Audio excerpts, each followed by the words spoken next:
नमस्कार, स्वागत है दिन भर की बड़ी खबरों में। आपके साथ मैं हूं मुबश्शरा परवीन। खबरों में आज बात होगी ईवीएम पर मल्लिकार्जुन खड़गे के पीएम मोदी पर सीधे वार की, चुनाव के बीच हेमंत सोरेन की उम्र पर मचे बवाल की, देखेंगे महाराष्ट्र में बागियों पर छिड़े घमासान को, दिवाली के बाद दिल्ली यूपी में फैले धुएं के गुब्बार को, और बुलेटिन के आखिर में जानेंगे हिजबुल्लाह के इजराइल पर बड़े हमले को। इन सब पर चर्चा करेंगे, लेकिन उससे पहले एक नजर अब तक की हेडलाइंस पर। कर्नाटक में बीजेपी विधायक का पीएम मोदी को पत्र, वक्फ संपत्तियों के राष्ट्रीयकरण की उठाई मांग।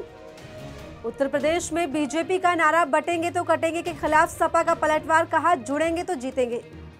यूपी उपचुनाव के बीच ओपी राजभर का बड़ा बयान, बोले मुसलमानों को वोट लेकर सिर्फ यादवों के लिए काम करती है सपा। दिवाली के अगले दिन बढ़े एलपीजी के दाम, 19 किलोग्राम का कमर्शियल सिलेंडर 62 रुपए हुआ महंगा। प्रधानमंत्री के आर्थिक सलाहकार परिषद के चेयरमैन और अर्थशास्त्री विवेक देबरॉय का निधन, 69 साल की उम्र में ली अंतिम सांस। और अब खबरें विस्तार से, और बात करते हैं आज की सबसे बड़ी खबर की। महाराष्ट्र और झारखंड में विधानसभा चुनाव के साथ ही देश के कई हिस्सों में उपचुनाव को लेकर चुनावी माहौल गर्म है। ऐसे में एक बार फिर ईवीएम पर सवाल उठ रहे हैं। इस बार कांग्रेस अध्यक्ष मल्लिकार्जुन खड़गे ने सीधे पीएम मोदी को घेरा है। तो आखिर क्या कहा है खड़गे ने, और क्यों ईवीएम को लेकर उठ रहे हैं सवाल, देखिए इस रिपोर्ट में। हरियाणा विधानसभा चुनाव में कांग्रेस ने ईवीएम को लेकर धांधली के आरोप लगाए थे, लेकिन चुनाव आयोग ने उसे खारिज कर दिया। हालांकि इसके बाद भी ईवीएम को लेकर उठ रहे सवालों का दौर खत्म नहीं हुआ है। चुनावी माहौल के बीच कांग्रेस ने एक बार फिर ईवीएम से चुनाव कराने को लेकर चुनाव आयोग को घेरा है। कांग्रेस के राष्ट्रीय अध्यक्ष मल्लिकार्जुन खड़गे ने सीधे पीएम मोदी पर हमला बोला है। उन्होंने सीधे तौर पर कहा है कि प्रधानमंत्री नरेंद्र मोदी धोखा करके चुनाव जीत रहे हैं। खड़गे ने कहा कि मोदी ने कोई उपचुनाव नहीं जीता है, सब कुछ धोखाधड़ी है। वो मतदाता सूची से 10,000 नाम हटवाते हैं और 10,000 से 20,000 नाम जुड़वाते हैं। ये सच्चाई है। सवाल ये है कि इसे साबित कैसे किया जाए। इतना ही नहीं, खड़गे ने ईवीएम को लेकर सवाल उठाते हुए एक्स के मालिक एलन मस्क के बयान का भी हवाला दिया। खड़गे ने कहा कि एलन मस्क ने कहा है कि ईवीएम को कंप्यूटर के जरिए बदला और हैक किया जा सकता है। America, Canada, Britain, Germany, France या इटली जैसे कोई भी प्रमुख पश्चिम देश ईवीएम का उपयोग नहीं करते हैं। बता दें, खड़गे ने ये बातें कर्नाटक भवन में कही। मल्लिकार्जुन खड़गे ने आगे कहा, भाजपा कहती है कि जब हम जीतते हैं तो ईवीएम को दोष नहीं देते और तेलंगाना, कर्नाटक की तरह मतपत्रों की मांग नहीं करते, लेकिन जब भाजपा जीतती है तो ईवीएम को दोष देते हैं। हम उनकी रणनीति को जानते हैं, वो जानते हैं कि क्या करना है, कहाँ करना है और कैसे करना है। बता दें, हाल ही में भाजपा हरियाणा प्रदेश प्रभारी सतीश पूनिया ने ईवीएम पर बोलते हुए कांग्रेस को घेरा था। पूनिया ने कहा था, कांग्रेस अपनी हार का कारण आरएसएस, भाजपा, प्रधानमंत्री नरेंद्र मोदी को बताती रही है। पिछले कई सालों से कांग्रेस द्वारा ईवीएम पर भी सवाल खड़े किए जा रहे हैं, लेकिन सवाल वहीं खड़े किए जाते हैं जहां कांग्रेस हारती है। जहां कांग्रेस चुनाव जीतती है वहां सवाल नहीं खड़े किए जाते। ऐसे में मल्लिकार्जुन खड़गे के पीएम मोदी पर सीधे हमले पर सरकार की तरफ से क्या प्रतिक्रिया आती है, ये देखना दिलचस्प होगा। झारखंड में विधानसभा चुनाव से ठीक पहले मुख्यमंत्री हेमंत सोरेन की उम्र को लेकर सियासत गर्मा गई है। बीजेपी ने आरोप लगाया है कि पिछले 5 सालों में हेमंत सोरेन की उम्र 7 साल कैसे बढ़ गई। तो फिर क्यों उठ रहे हैं हेमंत सोरेन की उम्र को लेकर सवाल, जानने के लिए देखिए रिपोर्ट। अक्सर लोग कहते हैं age is just a number, लेकिन कभी कभी इसी की वजह से लोगों को मुसीबत का सामना करना पड़ता है। झारखंड विधानसभा चुनाव में हेमंत सोरेन इसी उम्र को लेकर अब विवादों में फंस गए हैं। दरअसल 2019 में झारखंड के मुख्यमंत्री हेमंत सोरेन ने नामांकन में अपनी उम्र 42 साल बताई थी, लेकिन इस साल नामांकन पत्र में उनकी उम्र 49 साल बताई गई है। इस पर बीजेपी ने पूछा है कि आखिर 5 साल में 7 साल उम्र कैसे बढ़ गई।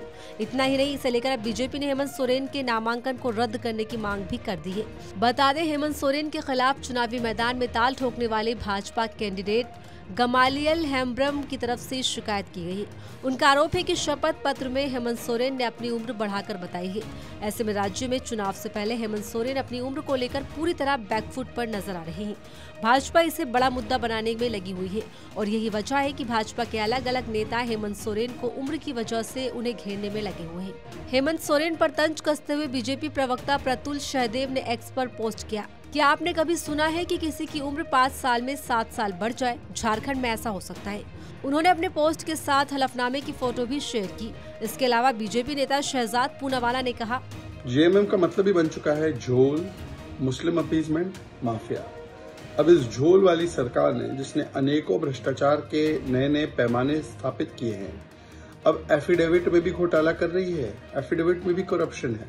वहीं सोरेन की जेएमएम पार्टी के नेता मनोज पांडे ने पलटवार करते हुए कहा, हमारी पार्टी कुछ नहीं छिपाती है, सारे दस्तावेज दिए हैं। जब दस्तावेज दिए तो रिटर्निंग ऑफिसर चुप बैठे थे और अब भाजपा हार को देखकर साजिश कर रही है। इस तरह झारखंड में चुनाव से पहले सियासी पारा हाई हो गया। फिलहाल चुनाव आयोग की तरफ से शिकायत पर कोई प्रतिक्रिया अभी सामने नहीं आई है। महाराष्ट्र विधानसभा चुनाव से पहले बागियों ने महायुति और एमवीए दोनों की टेंशन बढ़ा दी है। नामांकन प्रक्रिया के बाद भी दोनों गठबंधन में बगावती सुर नजर आ रहे हैं। बागियों को मनाने के लिए दोनों ही गठबंधन लगे हुए हैं, लेकिन सबसे ज्यादा टेंशन महायुति में दिखाई दे रही है। पूरी खबर क्या है, देखिए इस रिपोर्ट में। महाराष्ट्र विधानसभा चुनाव में टिकट कटने से नाराज बागी नेता महायुति और विपक्षी गठबंधन महाविकास अघाड़ी के लिए सरदर्द बनते जा रहे हैं। ऐसे में बागी नेताओं ने दोनों गठबंधन की टेंशन बढ़ा दी। महायुति के 36 तो महाविकास अघाड़ी के 14 बागी उम्मीदवार मैदान में हैं। ऐसे में दोनों गठबंधन के नेता नाम वापसी की तारीख का इंतजार कर रहे हैं। बता दें, एकनाथ शिंदे के नेतृत्व वाली शिवसेना से 16 विद्रोही एनसीपी और बीजेपी के लिए मुसीबत बने हैं। डिप्टी सीएम अजित पवार की राष्ट्रवादी कांग्रेस पार्टी से एक बागी है। महाविकास अघाड़ी में सिर्फ 14 सीटों पर बागियों की वजह से पेच फंस रहा है। इनमें से 10 सीटों पर कांग्रेस के नेताओं ने यूबीटी और शरद पवार की पार्टी से पर्चा भर दिया है। वहीं 4 सीटों पर उद्धव सेना के बागियों ने कांग्रेस की नाक में दम कर रखा है। ऐसे में महाराष्ट्र विधानसभा चुनाव में महाविकास अघाड़ी और महायुति के बीच कांटे का मुकाबला बना हुआ है। माना जा रहा है कि नामांकन दाखिल करने के आखिरी दिन तक राजनीतिक दलों की तरफ से आधिकारिक उम्मीदवारों की घोषणा नहीं होने से भी कई जगहों पर बगावत की तस्वीरें देखने को मिली है। बागी तेवर अपनाने वालों में मुंबई से बीजेपी के पूर्व सांसद गोपाल शेट्टी जैसे नेता शामिल हैं। महाराष्ट्र चुनाव में बागी उम्मीदवारों के हौसले इसलिए भी बुलंद हैं क्योंकि वो महाराष्ट्र विधानसभा चुनाव के नतीजे बदल सकते हैं या फिर महाविकास अघाड़ी या महायुति को बहुमत हासिल करने से रोक सकते हैं। चुनाव में बागियों को लेकर कहा जा रहा है कि अगर बागी चुनावी मैदान में टिके रहे तो करीब 50 सीटों पर नतीजों में बड़ा उलटफेर हो सकता है। बता दें, महाराष्ट्र में 1995 के चुनाव में भी ऐसी स्थिति देखने को मिली थी। तब 40 से ज्यादा निर्दलीय उम्मीदवार चुनाव जीतने में कामयाब हुए थे। ऐसे में 2024 का महाराष्ट्र विधानसभा चुनाव दोनों ही राजनीतिक दलों के लिए नाक का सवाल बना हुआ है। दिवाली के बाद देश के कई हिस्सों की हवा और ज्यादा खराब हो गई है। खबर सामने आई कि 31 अक्टूबर की रात को हुई आतिशबाजी के बाद राजधानी का प्रदूषण 25 से 30 गुना तक बढ़ गया।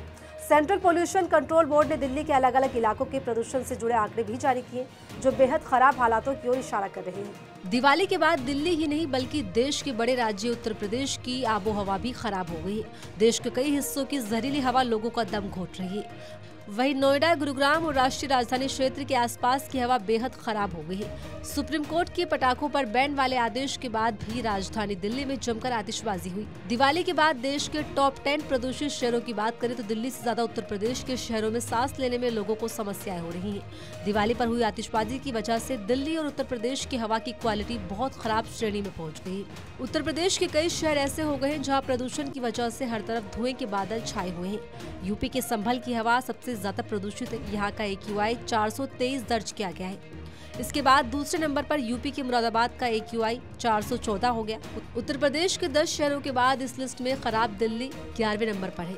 दिवाली की सुबह दिल्ली का AQI 353 दर्ज किया गया, जो बेहद खराब हालातों की ओर इशारा कर रहा है। वहीं दिल्ली के इलाकों में हालात बद से बदतर बने हुए। बता दें, दिवाली की शाम दिल्ली के पर्यावरण मंत्री गोपाल राय ने ऐलान किया था कि राजधानी में पटाखों पर प्रतिबंध लागू करने के लिए 377 टीमें बनाई गई हैं। हालांकि इन दावों और रोक के बावजूद दिल्ली में जमकर हुई आतिशबाजी ने प्रदूषण लेवल में खतरनाक इजाफा कर दिया है, जिससे हालात और ज्यादा खराब हो रहे हैं, जिससे लोगों को सांस लेने में भी दिक्कत हो रही है। मिडिल ईस्ट में तनाव कम होने का नाम नहीं ले रहा। इजराइल एक साथ कई मोर्चों पर युद्ध लड़ रहा है, लेकिन इस बीच हिजबुल्लाह की तरफ से इजराइल पर बड़ा हमला किया गया है, जिसमें इजराइल के 7 लोगों की मौत की खबर सामने आ रही है। पूरी खबर क्या है, देखिए इस रिपोर्ट में। उत्तरी इजराइल पर हिजबुल्लाह ने रॉकेट से हमले किए हैं। टाइम्स ऑफ इजराइल की एक रिपोर्ट के मुताबिक रॉकेट हमलों में मेटुला और हाइफा के पास कृषि क्षेत्रों में 7 लोगों की जान चली गई।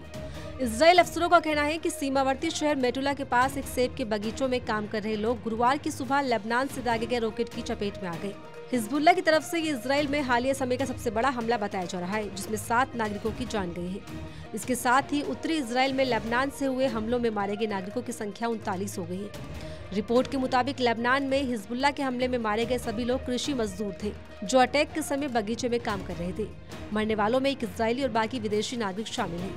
इजराइल के रक्षा बलों ने अपने बयान में मेडुला क्षेत्र में लेबनान से रॉकेट दागे जाने और मौतों की पुष्टि की है। IDF के मुताबिक हिजबुल्लाह ने हमले में हाइफा क्षेत्र और उत्तर के दूसरे हिस्सों पर 25 से ज्यादा रॉकेट दागे। कई लोग इनकी चपेट में आए जबकि कुछ खाली क्षेत्र में जाकर गिरे।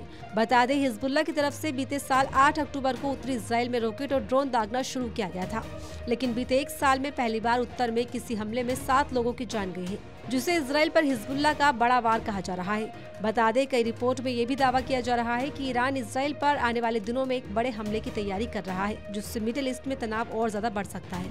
तो फिलहाल इस बुलेटिन में इतना ही। ऐसे ही तमाम खबरों के लिए बने रहिए मेरे साथ और देखते रहिए आर्टिकल 19 इंडिया।